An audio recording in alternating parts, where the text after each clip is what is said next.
विभाग को लेकर के आपके द्वारा कुछ दिशा निर्देश दिए गए हैं, किस तरह के दिशा निर्देश थे और क्या आपको क्या लग रहा है किस तरह से स्वास्थ्य महकमा काम कर रहा है इसमें? देखिए, आज दिशा की बैठक थी जिले की, तो सर्वप्रथम जो दिशा बैठक में अधिकारियों के द्वारा जवाब आए, पहले उसे ही बताऊंगी मैं कि सर्वप्रथम जब सीएमओ मैडम ने जवाब देना शुरू किया तो वो बता दिया कि हमारे पास हैंड्स नहीं है, हमारे पास डॉक्टर्स नहीं है, पैरामेडिकल स्टाफ नहीं है।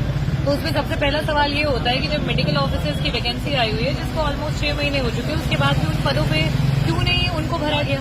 तो उसके रिकॉर्ड भी प्रॉपर तरीके से नहीं दिए गए हैं, जिसको मैंने लेटर के माध्यम से रिटर्न में मांगा हुआ है। अपार्ट फ्रॉम दैट, जिले का निरीक्षण किया था जिले अस्पताल का, वहाँ पे अभी भी हमारे पास कोई कंप्यूटर और सॉलिडिफाई वे से रजिस्ट्रेशन की कोई प्रक्रिया नहीं है। हाथों से लिखा जाता है, डॉक्टर्स अपने पेशेंट के मरीजों के नाम हाथ से लिख रहे हैं, अटेंडेंस हाथ से लग रहे हैं, कहीं पे भी ऐसी कोई भी चीज नहीं है जो आपके रिकॉर्ड में है।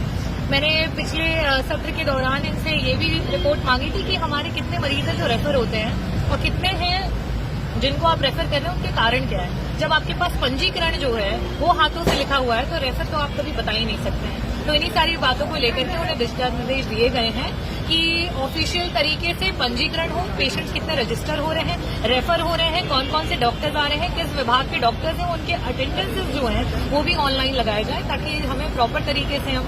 और सबसे बड़ी जो गंभीर समस्या है वो इन्फेक्शियस और नॉन इन्फेक्शियस वार्ड के सेग्रीगेशन को लेकर के है। यहाँ मल्टी ड्रग रेजिस्टेंट ट्यूबरकुलोसिस के मरीज को नॉर्मल वार्डों में रखा जा रहा है, जिससे आने वाले समय में ये घातक बीमारी बहुत सारे लोगों को संक्रमित कर सकती है। तो इसके लिए भी ये पूछा गया कि ऐसा क्यों किया जा रहा है, और आगे आने वाले समय में जब तक आप नहीं पता कर सकते कि वो जिस भी बीमारी से मरीज आ रहा है वो इन्फेक्शियस है कि नहीं है, तो उसके लिए एक अलग से क्वारंटीन रूम बनाना जो है और उसको मैनेज करना, ये जिम्मेदारी है विभाग की और इसको इन्हें करना चाहिए। क्या उनके जवाब से आप संतुष्ट नहीं? बिल्कुल भी संतुष्ट नहीं है, और उनके पास जवाब थे भी नहीं, क्योंकि वो तो पूरी कार्यवाही में आ गया। That will be on return, और अगर आप लोग मांग करेंगे तो वो मिल भी जाएगा। तो एनी हाउ मुझे ऐसा लगता है कि जवाबों को प्रॉपर ना दे पाना, कहीं न कहीं उनकी रिस्पॉन्सिबिलिटीज को अनदेखा करना है। मैम, आप लगातार हाउस में भी इस तरह के क्वेश्चंस पुट अप कर रही हैं, लेकिन जो आपको जमीनी हकीकत दिख रही है वो किस तरह से आपको नजर आ रही है? देखिए, जमीनी हकीकत ये है कि जो सबसे बड़ा बजट के साथ स्कीम जो जल जीवन मिशन चल रहा है, धरातल पे उसका कोई सरपैर नहीं है ना। अगर कहीं टंकियां बनी है तो उसकी पाइपलाइंस नहीं बिछी है, कहीं पाइपलाइन बिछी है तो वहां पे नल नहीं लगे हैं, और अगर कहीं पे पूरी तरीके से फंक्शनैलिटी हो चुकी है